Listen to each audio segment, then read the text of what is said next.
Hi guys, welcome back to my channel, The Wealthy Mindset. It's yours truly, Money Making Mitch. And as usual, guys, this is not financial advice. Please do your own due diligence and research. $70 billion isn't the story. Why China's chip push is a quiet tailwind for NEO. And next year is going to be dynamite.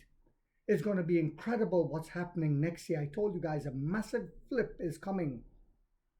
Headline screams about numbers, but in semiconductors, speed beats size. And that's exactly where NEO stands to benefit. You see, China repeatedly considering up to 70 billion in incentives for its semiconductor industry isn't just about fabs or national pride. No. It's about control, resilience, and iteration velocity. And for an EV company that already designed its own chips and builds vehicles around a software-designed architecture, this matters far more than it appears on the surface. This isn't about catching NVIDIA. It's not about that.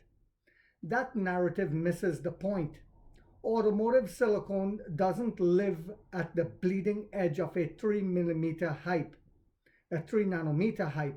What matters is reliability, power efficiency, latency, safety certification, and seamless integration with vehicle software. These are exactly the domains where custom vertically integrated chips outperform off-the-shelf solutions, and where NEO has been investing long before subsidies entered the conversation. You see, Rivian just claimed that they're coming out with a chip. Their stock skyrocket. Why is that? I'll tell you why.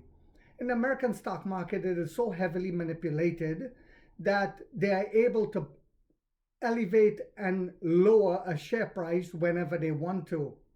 This is the sad state of the American stock market now. Subsidies favor speed, not slogans. You see, NEO already have a chip that is practical, that is in use, the fastest chip in the world. Even if you go on ChatGPT and you ask it, who has the fastest chip in the world? They will show four, this is true guys, they will show 4 NVIDIA chips, and then in brackets they'll show the number 4, then they'll show one NEO chip and they'll say NVIDIA chip is faster. And then when you ask it, well, no, 1 to 1, who's faster? Then they'll give you a whole long thing to read and then say it's NEO. This is what they're doing. This is why I told you guys NEO is a threat. They know it's going to get to a point where they can't hold it back anymore. So they'll short it and suppress the company until they can't anymore, trying to give American automotive a chance to catch up. Even Rivian CEO admitted last week that in America we don't have choice anymore. He says if structured correctly, this funding accelerates what NEO already does well. Faster tape-outs, shorter design to deployment cycles. Yes, even though we have the fastest chip in the world, we're not stopping there. Tighter hardware, softer co-optimization. More predictable chip supply in a geopolitically fragmented world. Yes, because we see what the one administration to the next in America does. They think that the way to stay ahead is to try to suppress someone else. It's not working. It did not work.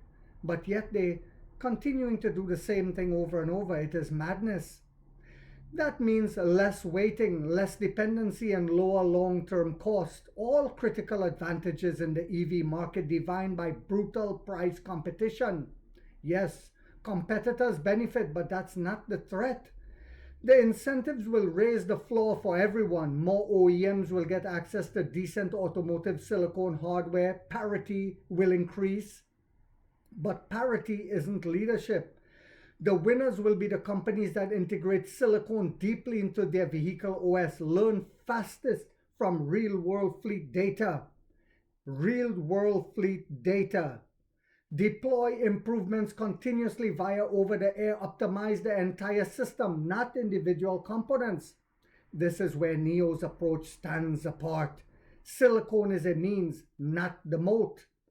NEO's real advantage isn't a single chip. It's the system, software-defined vehicles, ADAS turned in real-world conditions, battery swap and energy services tightly coupled to electronics and data, a platform that improves after delivery, not before it.